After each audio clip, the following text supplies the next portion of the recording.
Hello à tous et bienvenue dans ce nouvel épisode du podcast I'm the Bar et welcome back à moi-même puisque j'arrive tout fraîchement de Bali. Pour ceux qui l'ont suivi, je reviens du coup d'1 mois, j'allais dire de vacances mais c'était pas du tout des vacances, 2 mois à l'étranger à Bali, même si ça avait quand même bien l'air d'être des vacances. Mais je me devais de vous faire cet épisode puisque j'ai décidé de changer la fréquence de publication des épisodes et de passer non plus de un épisode un jeudi sur 2 mais à un épisode tous les jeudis. Donc on se retrouvera maintenant chaque semaine. Et aujourd'hui j'avais envie de vous faire un épisode un petit peu spécial. Faut vraiment que je change d'intro parce que vraiment je dis ça à chaque fois, mais pour le coup il est vraiment différent de tous les autres puisque là pour ceux qui ont suivi du coup sur Instagram, j'ai clairement eu un coup de foudre pendant mon voyage et en plus je suis une meuf assez intense, c'est-à-dire que quand j'aime quelque chose je pense que voilà j'en parle vraiment et donc j'en ai tellement pas assez parlé sur Instagram que j'ai décidé d'en parler aussi sur le podcast.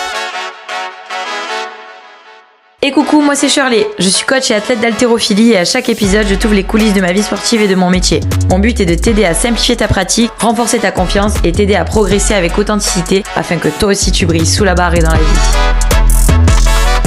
J'ai eu un coup de foudre à Bali, donc voilà. Pour ceux qui ont suivi, vous savez déjà de quoi je vais vous parler, mais pour tous les autres, aujourd'hui on va parler de surf. Pourquoi ? Parce que voilà, j'ai testé cette discipline à Bali. Enfin une discipline, oui c'est une discipline, cette activité, ce sport. C'est quelque chose que j'ai toujours eu envie de tester et que j'ai jamais fait. Donc je vais pas revenir là-dessus pendant 2 heures puisque vous avez qu'à aller voir le réel que j'ai fait là-dessus sur Instagram. Mais voilà, pour ceux qui suivent un petit peu, j'ai une peur bleue des requins. Voilà. Et du coup, c'est ce qui m'a toujours freinée dans ma pratique. Pourtant, voilà, depuis que je suis toute jeune, j'ai toujours été dans l'eau, j'adore l'eau, je suis une meuf du soleil, je suis une meuf de la mer, je suis une meuf de l'océan, enfin bref, vous avez compris. Mais plus les années passent, plus j'ai développé cette peur-là des fonds marins et des requins. Et du coup, ça m'a toujours empêché de me lancer parce qu'en gros, ce qui me fait le plus peur, donc j'ai peur des requins, ok, mais voilà, j'ai toujours fait d'autres activités. Et le surf, pourquoi ça me bloquait plus que les autres activités ? Parce qu'on m'a toujours dit, et c'est vrai, qu'il y a un danger un petit peu supplémentaire pour les surfeurs, parce que je sais que de base, les requins n'attaquent pas l'homme, enfin bref, ça sert à rien de toujours me faire parce que à chaque fois tout le monde essaye de m'en faire une histoire, mais je suis au courant de tout ça. C'est juste que je sais également que en général si un requin attaque, c'est parce qu'il confond ça avec une autre proie, notamment les tortues, et que les surfeurs en fait ça ressemble un peu aux tortues, donc le fait de pagayer et voilà avec la planche et tout tu ressembles à une tortue, donc en général enfin voilà quand il y a des attaques c'est très souvent des surfeurs, donc voilà clairement caca culotte pour Shirley et je me suis toujours freinée à tester cette discipline, alors j'en ai toujours eu envie, sauf que me voilà à Bali et clairement voilà il y a des choses qui se sont faites dans mon cerveau. J'ai encore une fois sur 1 mois, les 2 premières semaines j'ai regardé les surfeurs, j'en avais envie mais ça n'a jamais été le bon moment. Un coup j'ai réservé un cours de surf mais la météo s'y prêtait pas, etc. D'autres où j'avais un peu peur et tout, et en fait à un moment donné je me suis fait violence quand je suis retournée du coup à la fin de mon séjour, vraiment sur les 2 dernières semaines, je suis retournée à Canggu qui est un spot où il y a pas mal de surfeurs et là clairement j'étais face à l'océan, face aux surfeurs et je me suis dit bon là meuf tu vas prendre ton cours de surf parce qu'en fait il y en a marre de se bloquer pour des trucs qui potentiellement arriveront jamais. T'es coach, t'es toujours en train de dire qu'il faut se dépasser, tu t'es dépassé sur des trucs bien pires que ça, donc let's go maintenant, t'en as envie en plus, donc vas-y réalise presque ton rêve et va surfer. Donc j'ai pris des cours de surf, j'en ai pris 4 au total et sans surprise je me suis régalée. J'ai été plutôt douée d'ailleurs parce qu'en plus de ça quand j'étais jeune j'avais fait avec l'UCPA tout un stage de wakeboard, enfin bref je suis plutôt douée là-dedans et vraiment j'adore ça. Donc en plus dès les premières vagues j'ai pu me lever et vraiment enjoy le truc. J'ai même bon je suis pas une championne hein, pour l'instant, mais ce que je veux dire c'est que voilà j'ai vraiment pu kiffer le truc et vraiment surfer puisque j'arrivais à prendre des vagues et voilà. Et en fait j'avais envie de vous en parler, pourquoi ? Parce que du coup j'ai adoré ça et parce que du coup vous allez en voir quand même pas mal sur mes réseaux je pense. Parce que là j'ai déjà prévu de repartir là où je vis actuellement dans le sud-est de la France, il n'y a pas de surf mais je vais trouver une solution et la solution sera potentiellement en Italie puisque du coup autant allier mes passions ensemble. Mais voilà, déjà vous allez en entendre encore parler clairement du surf. En plus je me suis fait tatouer, la meuf elle va pas trop loin mais... Non mais je voulais un souvenir de Bali, j'aime trop faire ça, vous avez vu que j'étais un livre ouvert et à chaque fois que je fais un voyage qui est un peu marquant comme ça, je veux un souvenir et du coup planche de surf, c'est là-bas que j'ai testé le surf, je me rappellerai toute ma vie. Bref, j'ai adoré ça et j'ai envie de vous en parler pour plusieurs raisons. Donc déjà encore une fois parce que j'ai adoré et que j'ai vu que ça réagissait pas mal sur les réseaux, donc je pense que vous êtes plusieurs à aimer cette pratique. Parce que aussi le podcast n'est plus ton quart d'heure haltéro mais I'm the Bar, donc je parle aussi de un petit peu ma vie, mon lifestyle, et parce que voilà il y a eu pas mal de réactions, j'ai remarqué que ça vous plaisait aussi ce sujet et parce que moi clairement au-delà de juste le surf en lui-même, la discipline, cette pratique m'a appris des choses, j'ai pris un petit peu du recul sur tout ça et j'avais envie de faire le point sur ça avec vous parce que je pense que cet épisode peut aussi en aider certains d'entre vous et si ça a créé quelques déclics chez moi, ça peut créer des déclics aussi chez vous. Et donc première chose que cette discipline m'a appelé et ce dont je voulais vous parler, c'est que ça m'a appris que j'étais encore capable d'aller au-delà de mes peurs, du haut de mes 30 ans. Je sais, ça devrait pas du tout. Non mais voilà, même à 30 ans, on peut encore se dépasser, on peut encore tester de nouvelles disciplines, même si ça, j'en avais aucun doute. Mais voilà, vraiment, je me suis mis un coup de pied au cul pour y aller et j'ai décidé que je voulais plus être freinée par mes peurs. J'ai été courageuse dans plein d'aspects de ma vie et je me suis dit, ben là, voilà, clairement, surtout pour le sport, pour un truc que t'as toujours envie de tester, voilà, s'il y a un moment donné où tu dois te faire violence, même si t'es en voyage à Bali, même si t'es dans un truc un peu, voilà, chill et tout, ben là, voilà, si il faut aller affronter ses peurs, on y va. Et clairement, du coup, le message et la moralité dans tout ça, il est plus grand que uniquement le surf et le sport en général, mais c'est plus globalement, on attend souvent de ne plus avoir peur pour passer à l'action. Et en fait, ben, c'est en passant à l'action que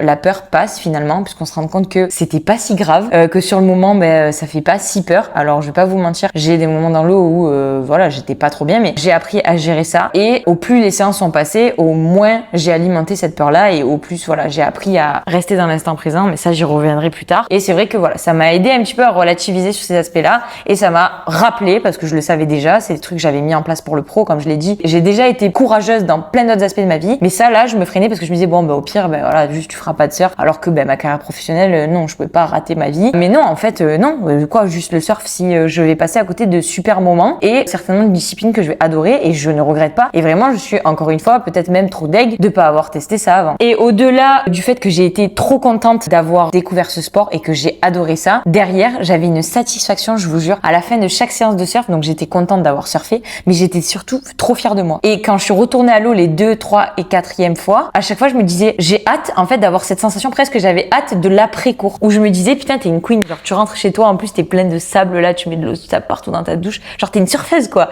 Et t'es une meuf qui a vaincu sa peur et qui peut être fière d'elle. Genre, je rejoignais mes potes au resto, je leur disais, ouais, j'ai été surfer. Et en plus, ils savaient tous que j'avais peur des requins et que j'aurais mis une tête comme ça. Ils me disaient, alors, tu vois, mais c'est bien, et t'as kiffé, et t'as pas eu peur et tout. Et non, j'avais de moins en moins peur, je leur racontais. Et vraiment, j'étais trop fière de moi et trop fière d'en parler. Et je pense que c'est aussi pour ça que j'en ai beaucoup parlé sur les réseaux. Mais cette sensation de fierté, ben franchement, elle est inégalable, les gars. La deuxième chose que ça m'a rappelé, du coup, de pratiquer le surf, c'est que ça fait énormément de bien pour les personnes qui ont confiance ou pas en elles de redevenir débutant. Parce que déjà, clairement, ça te montre que du coup, t'en es capable d'apprendre une nouvelle discipline, que tu es capable de tomber de ta planche, de te relever et de progresser au fur et à mesure des séances, que ce soit pour le surf ou d'autres disciplines. Mais même pour les personnes qui ont confiance en elles, c'est vrai que c'est aussi sympa de repartir de zéro clairement et de se rendre compte que c'est pas si grave et que c'est même plutôt fun. En plus de ça, du coup, j'ai été coachée par Poutou. J'ai adoré cette personne. Mais du coup, mon coach Poutou était uniquement, alors peut-être que ça c'est Kabali, mais en tout cas, j'avais le coach que pour moi pendant 1h30. Et c'est vrai que après avoir coaché quand même des centaines et des milliers d'athlètes, je pense que maintenant ça peut même se compter en milliers, après avoir passé des heures à moi m'occuper des autres, c'est vrai que redevenir la coachée, c'est aussi ultra agréable et c'est même ultra agréable dans mon rôle de coach, en fait, de me rappeler ce que ça apporte le coach. Et même moi, ça m'a rappelé des choses un petit peu dans mon métier et je me suis rendu compte de l'importance surtout du coaching, mais pas vraiment, comment dire, dans le côté expertise de la discipline où tu dois être le meilleur coach parce que tu dois être plus pointilleux ou celui qui a le plus de vocabulaire, le plus de compétences, etc. Parce que au final, moi, le Poutou, déjà, j'en sais rien s'il était champion de surf, je l'ai même pas vu surfer, ou quasiment. En fait, quand il a pris sa planche, c'était pour m'accompagner et il a dû prendre 2 vagues pour repartir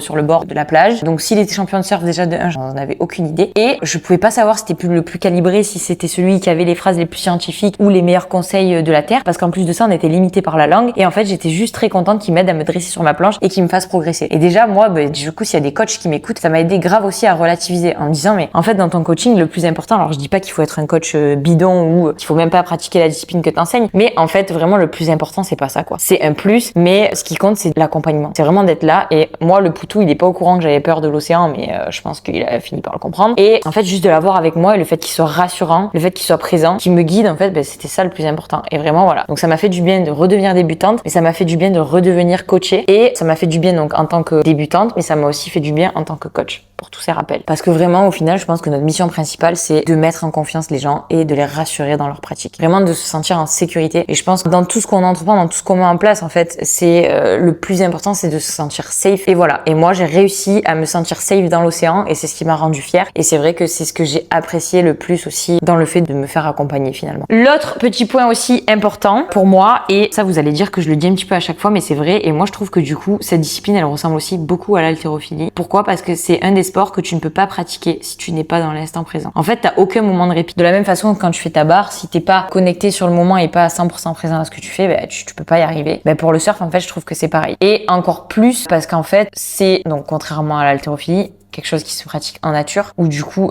tu gères pas tous les éléments, donc t'es obligé d'être un petit peu connecté à tout ce qui se passe. Ça me fait rire parce que j'ai lu un truc là du coup maintenant sur les réseaux, j'ai plein de trucs sur le surf et on disait le surf c'est 10% de surf ou 20% de surf et 80% de lecture de l'océan. Et c'est vrai, moi je le voyais, le poutou là il faisait que regarder à droite à gauche, alors du coup je me disais putain qu'est-ce qu'il y a, il voit un shark, mais en fait voilà, il essayait de lire dans quel sens allaient les vagues, etc. Et donc ça c'est un truc, ça te ramène au moment présent parce qu'en fait t'as pas le choix, t'es en nature, donc déjà il y a rien de mieux pour se connecter à soi et à l'instant présent que se connecter à la nature les gars. Et pour faire le rapport aussi avec l'haltérophilie, c'est une discipline où t'es obligé d'être à 100% connecté à ce que tu fais et c'est ultra plaisant. Pour moi, c'est une forme de méditation et vraiment le fait d'être en nature et en plus de ça, d'être obligé de vraiment faire attention à tout ce que je fais, d'être concentré sur plein d'éléments en même temps, au final, ça m'a reconnecté à mes sensations et ça me connectait à l'instant présent et c'est pour moi le secret des moments de joie au final. Au plus on est présent à ce qu'on fait, au plus on se connecte au moment présent, au plus on est épanoui dans son quotidien, dans sa vie, dans sa pratique sportive et vraiment j'ai adoré ça. Et enfin, dernière partie, ce que j'ai adoré et ce que j'ai trouvé ultra important et que je voulais vous partager, c'est que ça m'a appris et ça m'a rappelé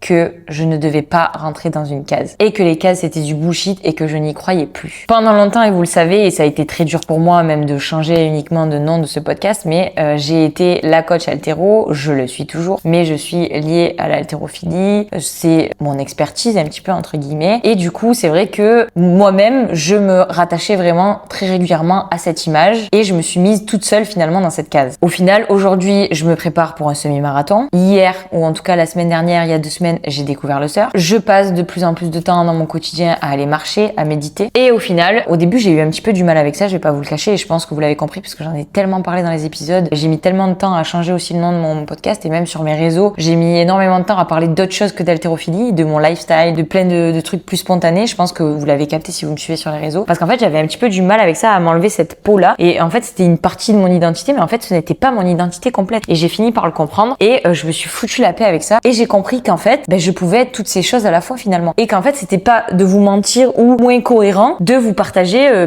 ma vie par rapport au surf, ma prépa où je cours et où en ce moment je fais moins d'haltérophilie, mes vacances avec les copains, les moments où je fais du yoga, les moments où je médite, les moments où juste je suis au resto. Enfin bref, tout ça c'est ma vie au final et ça fait partie de mon identité. Et si vous êtes là, je pense que c'est aussi pour ça. Et puis en fait, tout simplement, moi si je partage mon cheminement, ma vie, mon quotidien, tout ce que j'ai à vous apporter, en fait, c'est dans toutes mes leçons de vie et elles passent pas uniquement par l'haltérophilie.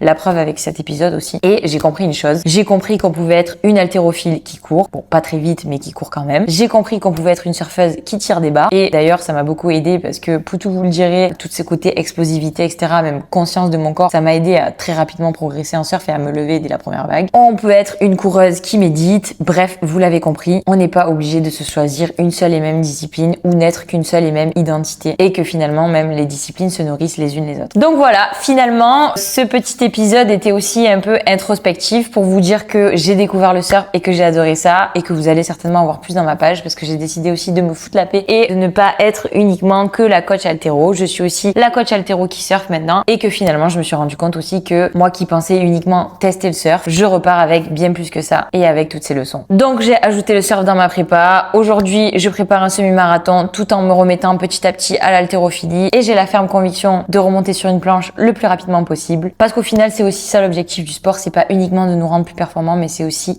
de prendre du plaisir.